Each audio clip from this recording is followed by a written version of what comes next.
नमस्कार, मैं Rajinikanth. Rat miners का बहुत बहुत शुक्रिया, ऊपर वाले का बहुत बहुत धन्यवाद, जिन्होंने उत्तरकाशी सुरंग में फंसे 41 मजदूरों को सकुशल बाहर निकाल लिया। पूरे देश में जश्न का माहौल है, होना भी चाहिए। कुछ लोगों ने लिखा था कि आप कब अपना ज्ञान देंगे। किसी बहुत ही शुभचिंतक ने मेरे मोबाइल पर एक मैसेज डाला कि 41 मजदूर सकुशल लौट गए हैं, अब आप अपना ज्ञान कब देंगे। तो मैं उनका बहुत बहुत शुक्रिया अदा करता हूं। सबसे पहले तो हम भी इस देश के नागरिक हैं, हमारी भी सहानुभूति, हमारी भी चिंता उतनी ही है जितना आप लोगों की है। यह बात अलग है कि मैं किसी राजनीतिक चश्मे से प्रेरित नहीं हूं। जो सच है हमेशा सच बोलने की कोशिश करता हूं। 41 मजदूरों की जिंदगी 400 घंटों से उस टनल में कैद थी।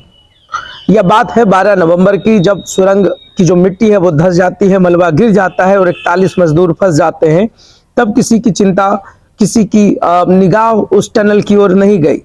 बात उठते उठते 19 नवंबर तक चला जाता है और उसके बाद पूरे देश में जब कुछ मीडिया ने स्वतंत्र रूप से बात उठाना शुरू किया, तब पूरे देश की मीडिया सुरंग और टनल की सुर्खियों को अपने कैमरे में कैद करने में जुट गई। तमाम कोशिशें की गई, अगर मशीन भी अमेरिका से मंगाया गया, मगर अंततः वो अभी साथ छोड़ दिया। अंत में वही काम आता है जो देसी टेक्निक, जिसके ऊपर और जिसके बूते 41 मजदूरों को निकाला गया।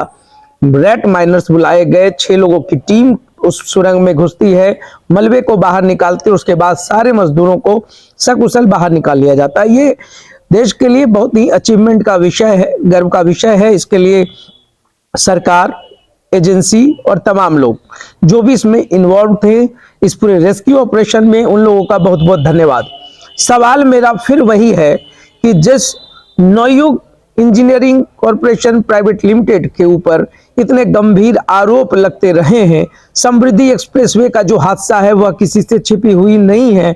एफआईआर लॉन्च होता है, तमाम चीजें होती हैं, जांच होता है, फिर भी इतना कुछ होने के बाद भी इतने बड़े हादसे पर अब तक कोई कार्रवाई क्यों नहीं हुई।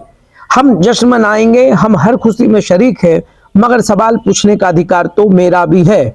इस सवाल को अगर कोई यह कह करके कि हम किसी राजनीतिक चश्मे से प्रेरित हैं या हम सिर्फ बैठकर किसी एक पार्टी की बुराई करते हैं, यह बिल्कुल गलत है। जो गलत होगा वो सवाल गलत ही होगा, जो सही है वो सही सवाल पूछे ही जाएंगे। हर कोई का अधिकार है। इस देश में इतने बड़े बड़े हादसे हो जाते हैं और हादसे के बाद जो मंथन और बयानबाजी का दौर चलता है, फोटो सेशन का दौर चलता है, फोटो शूट किया जाता है एक खास मौके पर। आप जरा सोचिए कि एक देश का गरीब नागरिक अगर किसी सीएम हाउस के इर्द गिर्द भी घूम जाए तो उसको, उसके सुरक्षा के जो कर्मी होते हैं, उस मजदूर को अंदर जाने नहीं देते हैं। मगर देखिए राजनीति का क्या रंग है। सीएम धामी जो है, उत्तराखंड के सीएम धामी, पुष्कर धामी, वो एक त्योहार मना रहे हैं मजदूरों के स्वजन के साथ। यह क्या है? हमारा सवाल यही है कि क्या अगर पहले इन गरीबों का, मजदूरों का ख्याल रखा जाता या पहले से इन तमाम चीजों पर एहतियात बरता जाता, अगर सुरंग में भेजने से पहले तमाम संभावनाओं पर एक मंथन किया जाता, तो ऐसी घटनाएं नहीं होती। और अगर होती भी तो उसका बैकअप प्लान होता। 4-4 प्लान कैसे निकाले जाए वो तब आपके दिमाग में आते हैं जब 15 दिन बीत जाता है। मगर हर कोई यह जानता है इस देश में सवाल करना सबसे बड़ा गुनाह है। अगर आपने सवाल कर दिया तो आपसे बुरा व्यक्ति कोई नहीं है। हमारा कहना है जर्नलिज्म होनी चाहिए, एजेंडा जर्नलिज्म से बचना चाहिए। हर कोई आज के दिन में एजेंडा जर्नलिज्म सेट करने में लगा है। कोई किसी एक पार्टी, एक व्यक्ति को पूरे देश का रोल मॉडल बनाने में जुटा हुआ है। यह क्या है? क्या यह जर्नलिज्म का हिस्सा है? नहीं है। आप एजेंडा जर्नलिज्म से बचें। जो सच है वो सच बोलने की कुवत होनी चाहिए। हम किसी की ब्रांडिंग नहीं करते हैं, मगर जब कोई बड़ा हादसा होता है तो सवाल करना भी लाजमी है। 41 मजदूर, पीएम मोदी ने उन लोगों से बात भी की। हर कोई ने बताया कि वो टनल के अंदर मॉर्निंग वॉक करते थे, योगा करते थे और काफी एकजुटता के साथ रहते थे। तो क्या जब मौत सामने हो, जब परेशानी सामने हो, तब जब एकजुटता एक बहुत बड़ा आदर्श बन सकता है इस देश में, तो क्या टनल से बाहर जी रहे लोगों के लिए यह आदर्श नहीं होने चाहिए? क्या हर चीजों में धर्म का एंगल जोड़ना राजनीति का फास्ट फूड बन चुका है? ऐसी बहुत सारी बातें हैं जिस पर बात इस देश में होनी चाहिए। हर कोई इसको अपने अपने राजनीतिक फायदों के लिए इस्तेमाल करता है, चाहे वो मजदूर हो, चाहे वो कोई हादसा हो, चाहे गरीब हो, चाहे गरीबी हो, या राजनीति का जो सीक्वेंस है उसको समझने की जरूरत है। हर कोई अपने अपने हिसाब से किसी न किसी राजनीतिक दल का एक प्रवक्ता बना हुआ। ऐसा क्यों हो रहा है? क्यों पत्रकारों को किसी के प्रवक्ता बनने की जरूरत पड़ रही है? आखिर क्या वजह है? आप सच बोलने से घबराते क्यों हैं? अंधभक्ति किसी भी तरीके से सही नहीं है। हर कोई को इससे बचना चाहिए। और आप देखिए कि क्या हेडिंग लगे, क्या बड़े बड़े अखबारों में हेडिंग लगते हैं, बड़े बड़े चैनल्स में सीना चीर कर बाहर निकला तो पहाड़ों को चीर कर निकला, ऐसे ऐसे इतने बयानवीर हैं। और वो सारे एजेंडा जर्नलिज्म जो है वो इसलिए तैयार किए जा रहे, एक प्लेटफॉर्म तैयार किया जाता है क्योंकि देश में एक माहौल बना जाता है। कैसा माहौल बनाना चाहते हैं? हर घटनाओं के पीछे हर चीज को समझना होगा। अगर घटना घटती है उसमें कोई फंसते हैं तो वो भी इस देश के नागरिक है, जो सवाल कर रहा है वो भी इस देश का नागरिक है, हर कोई इसी देश का नागरिक है। क्यों?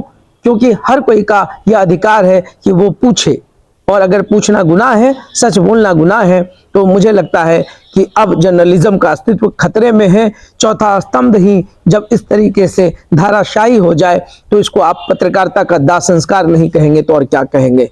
सुरंग से बाहर तमाम मजदूर लौट चुके हैं।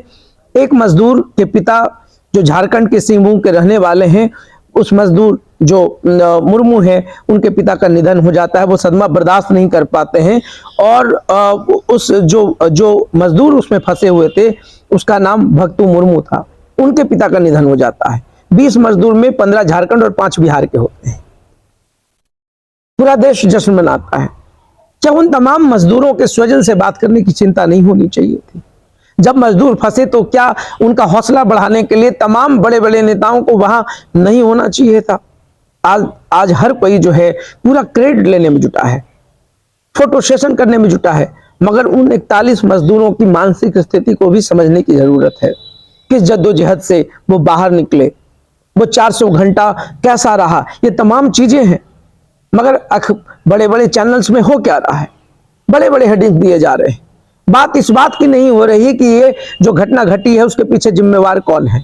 बात इस बात की नहीं हो रही है कि जिसकी गलती है उस पर कार्रवाई क्यों नहीं हुई। सवाल कोई नहीं पूछता है। क्रेडिट देने की चिंता सबको है, हर कोई क्रेडिट देने के होड़ में लगा हुआ है। ऐसे में देश का क्या होगा यह तो आने वाला वक्त ही तय करेगा। फिर से मैं 41 मजदूरों के सकुशल वापस आने में जिनकी भी भूमिका रही, हम तमाम लोगों को धन्यवाद देते हैं। प्रधानमंत्री को भी धन्यवाद देते हैं जिनकी चिंतन रही और एफर्ट्स रहा है। मैं कहता हूं कि एजेंडा जर्नलिज्म की जो टीम है उनको भी धन्यवाद देता हूं कि कम से कम ना सही आपने एक जो एजेंडा जर्नलिज्म के तहत 15 दिन के बाद वहां पर पहुंचे तो सही। अगर आपको मेरा यह वीडियो पसंद आए तो आप प्लीज इसे लाइक करें, सब्सक्राइब करें। बहुत बहुत धन्यवाद।